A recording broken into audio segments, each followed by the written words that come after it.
All right, and we're live. All right, so my name is Sean Erriger. I am a licensed clinical social worker in upstate New York, and I have a blog called Stuck on Social Work. And you can find me at Twitter at StuckOnSW. What I'm going to talk today about is my stab at trying to understand data-informed practice, data-informed care. I've been to a couple of conferences in the last month and a eighth to that were focused on mental health and value-based payments. First conference was value-based payments forward, but in Buffalo, New York. Incredibly informative conference to talk about that space.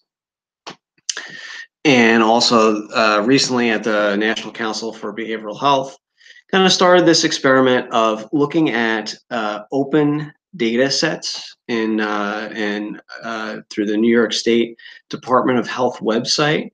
I'll get into walk you through that in a moment. But I wanted to try to see if I can take these open data sets, drill down to some information about mental health, see if there's anything clinically relevant. Uh, what I found was not so much the clinical relevance because it was these large data sets, but what I found was some insights that could perhaps help with program development. So let me and I'll be using a platform called Qlik, and you'll see their logo. Give them a shout out. I've known the folks on Twitter for a while. They have a free online version of their platform, which I dove into, 30-day trial. That's how they get you. Just kidding. It's a great platform. So I'll kind of walk you through that. So let me share my screen and begin to share my journey a bit here with this open data. So what I did was I started with two large open data sets, one being the managed care plan utilization data from beginning in 2009, and let me just get. So what they had the huge, I mean, it was a huge, gigantic data set. Just drilled it down to some of the mental health utilization, and I'll get into that. And the other data set that I looked at was Medicaid chronic conditions, inpatient admissions versus emergency room visits by county. And I saw at the beginning in 2012, and I looked at that data as well. So let's go through, and I will kind of show you some of the take homes and some of the challenges. So in looking at the larger data sets, which is let's see here. I'm kind of all over the place. I didn't have this. This is my second try at this, actually. So just bear with me for a moment, and I'll kind of get it started again. Yeah. So the biggest, so the first thing that I looked at was the mental health utilization. So what I thought was really cool about this data set, or at least what I thought was kind of cool, was that I could drill it down to levels of care. So I was really interested in, this is how but the problem was the groupings. So I really wanted to compare outpatient, emergency room, inpatient, and intensive or partial hospitalization program. The problem was, from the data, was that they grouped outpatient and emergency department together. And this is minus the 2017 data, which kind of unbundled those, but there was also a problem with the 2017 data, which I'll get into in a minute. So it was really difficult to given how the things were grouped, to really look at comparisons across the spectrum of care. I was really super interested in that from the care management perspective.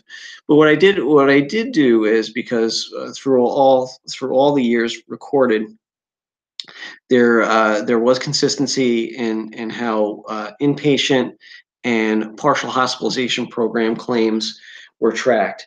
So I was able to dive into those. The other challenge was what I was hoping to do was to look at age. And this was another thing where the age kind of presented a little bit of a problem as well, just how things were grouped. There was 0 to 12, 13 to 17, 18 to 64, or 64 or older. And I just felt like there really wasn't too much comparison I could make based on that age. Although I was really excited because I work in the 0 to 12 to and 13 to 17 zone.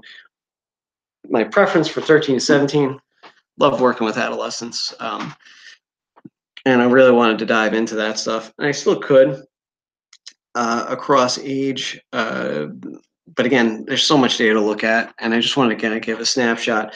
But as I'm talking out loud, though, what I should do is compare age, drill down. Oh, pardon me, drill down age a little bit more with inpatient versus partial, and I may go back and do that. So I'm gonna try to make a mental note to go back and do that. But again, one of those questions that as you look at the data, talk out loud, and you start to think about things more strategically. So those were some of the challenges, and let me get into a little bit of what I found, which was kind of neat, in looking at the larger kind of story. Was to be able to drill down the partial hospitalization claims versus partial and intensive versus inpatient. So that's the next one. Let me go back to this. Sorry. Okay, so I thought it was kind of interesting was looking at so when you looked at the overall trend, of years, and I think I talked to you about the 2017 data. So it was only the 2017 data we have to almost kind of throw out a bit because it was one quarter. But so from a programmatic standpoint, from a program development standpoint, gold bar represents the mental health, the inpatient utilization versus the partial and intensive outpatient utilization, which, again, we're really striving for, and throughout this time period, 2013 to 2016, and again, a little bit of increase here in 2016, which is good. But there was this downward separation, though, between the average amount of claims for partial programs versus the claims for inpatient programs. Now, what would be interesting would be to compare this to ED screenings, and also mobile crisis screenings. But again, if our goal is to provide care in a least restrictive environment, I'm curious about this trend of how in partial hospitalization utilization seems to be decreasing, while inpatient utilization seems to be increasing. From the care management standpoint, I mean, I see it. There's one adolescent program in our area that's 30 minutes away, 40 minutes away from where most of my kids are served that I work with. So kind of fits the bill, but I wonder if that's what everybody else is seeing. So from a policy standpoint, I would want to examine that disconnect, which I thought was interesting. The other thing that I thought was fascinating in terms of the utilization was the ability to be able to compare across insurance companies. So this gave us a little bit more insight into inpatient versus partial and intensive programs. So this was the one particular insurance company's claims, average claims for partial versus outpatient versus inpatient. Again, the bars, gold and purple for for the partial programs. So what I found curious was to kind of look at the variation between the average amount of claims made versus inpatient versus outpatient by insurance company. So what I thought was interesting to look at was kind of the variation. What especially popped for me was trying to go across and look at ones that are actually paying more out in partial programs. So there's one, the Hudson Health Plan. I'm not familiar with them, but I'd love to talk with them. One, if they're realizing this. Two, if this is kind of by design that they intentionally pay out more partial, which I thought was really interesting. And then there was one other insurance company where they were paying out a little bit more. This your care plan, the average amount of claims for partial was higher than those other ones. Then the inpatient claims were partial claims were higher than inpatient claims. The other ones that I want to talk to is folks with incredible variation, and that's one thing I didn't really get a chance to do, is to look at kind of like a ratio across all these, and that as I'm talking out loud here, that would be something I'd be interested in, is kind of the aggregation of this variation to see who's above and below average. I mean, just from the eyeball, not to call out my friends at Fidelis Care, but their partial, their inpatient claims, average amount of claims are significantly higher than their partial claims. And I'm just kind of wondering, from a standpoint, from a programming standpoint for them, is how much of this could be filled by a partial need.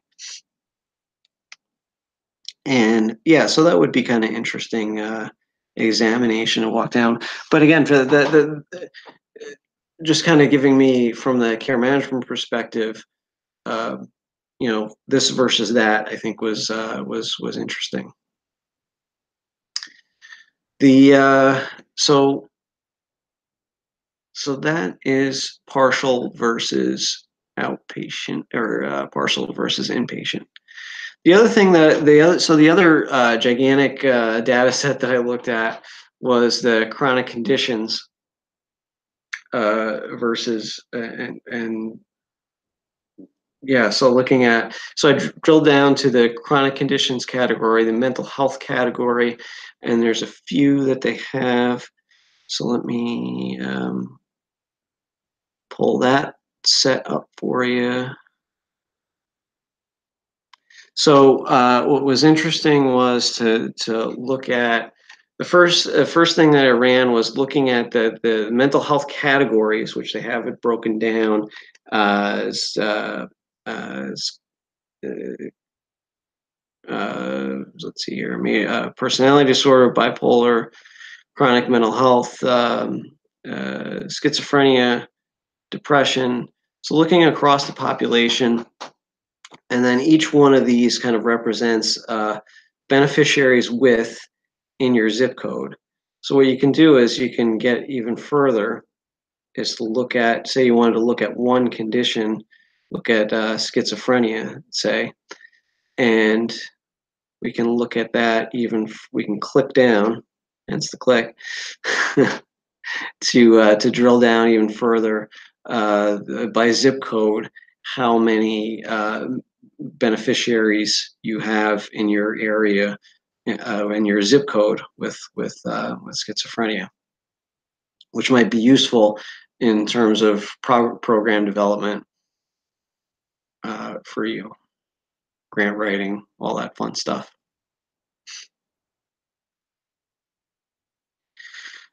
So yeah, so that was the so yeah, you can drill down to the zip code, the average amount of beneficiaries with ER visits in your zip code, which I thought was kind of interesting, compared with the average amount of beneficiaries with ER visits, which I thought was kind of, but that wasn't as good as where to go. Oh yeah, so the comparison by county. So what I thought was interesting, and again, this is something that I'm thinking about as I'm thinking about out loud here, is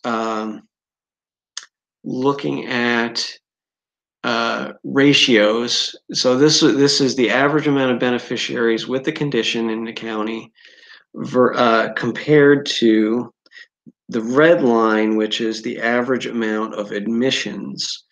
So what I would be curious about is the ones where the ratio and the difference from a programmatic standpoint, uh, you have an average amount of beneficiaries with a mental health condition, but how many of them are being admitted in your county? So it's interesting and this can kind of from a program development standpoint, you look at the ratios. I would also just kind of eyeballing it, the ones that are furthest away, you know, from the top, but I wonder if there would be a ratio difference. So you look at Monroe County, it looks like there's a decent amount of a gap there between the beneficiaries and admissions as compared to, say, Nassau County, where the average amount of beneficiaries with admissions is about the same. So is Monroe County doing something differently where their difference between the average amount of beneficiaries with conditions and the amount of beneficiaries with admissions is better? I don't know. I would be curious to see. Or, is that something? So you can kind of go across all the counties. And I'm just trying to see if one of them was eyeballing. I'm going to look at my own county, Saratoga County. Looks like, and then also Rensselaer, which is the county that I work in, looks about the same. But you'll probably need more, information to do that. But I thought it led to some interesting questions in that respect. So let's see here. That was by an insurance company. We did that one. So just kind of drill back out, zoom back out. So again, I thought this was just an interesting exercise just to kind of walk through and kind of talk out loud about data. One of the things that, and I forget which presenter it was at National Council for Behavioral Health, but talked about the potential of doing data huddles where it's multidisciplinary.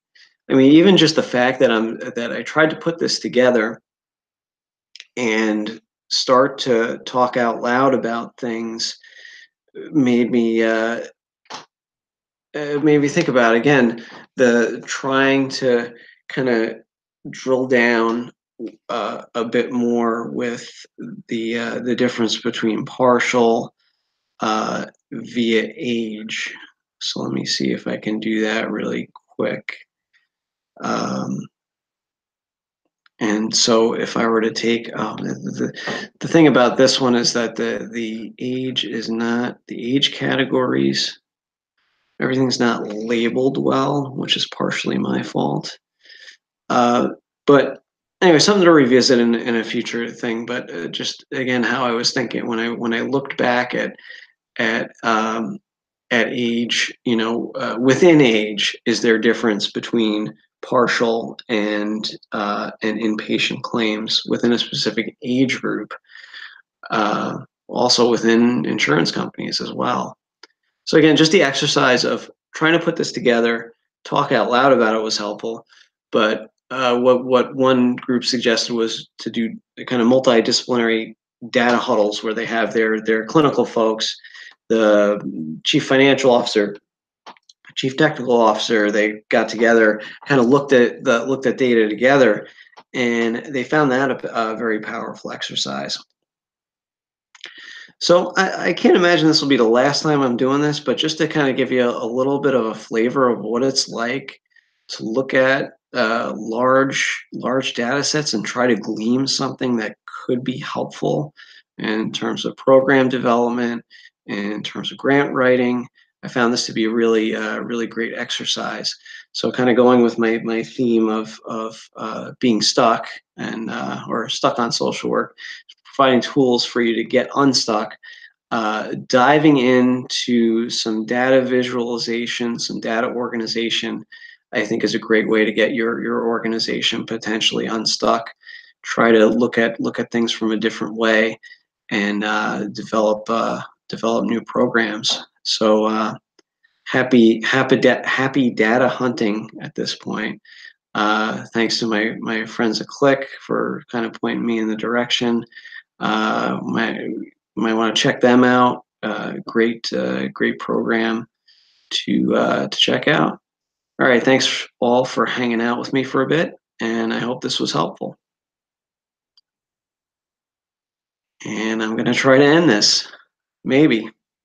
Okay. I'm gonna stop my screen sharing. Have a great. I'm back. Have a great day. Happy dad hunting. Bye.